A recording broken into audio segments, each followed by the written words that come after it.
Alright, so now for the Baeyer-Villiger oxidation, we're going to start off with this ketone here, and this is called a peroxy acid. When you draw it out, it looks like this. And so the oxygen that's attached to the hydrogen is the one that will be doing the attacking to this carbon here on the ketone, kicking these electrons up on the oxygen.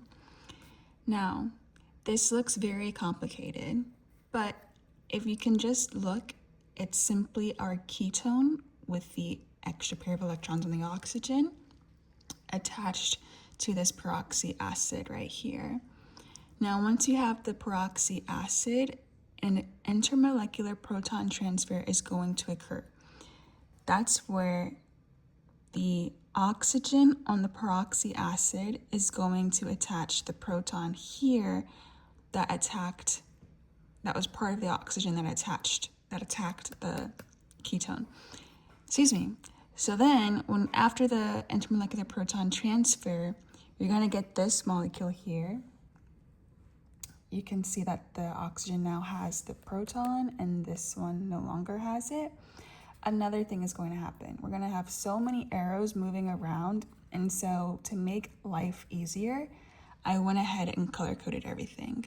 So you can see that this green part here, these electrons, move down to form a double bond, and that's what we get here. It forms an ester because, again, this R attacks here, and so that becomes the OR that you see there.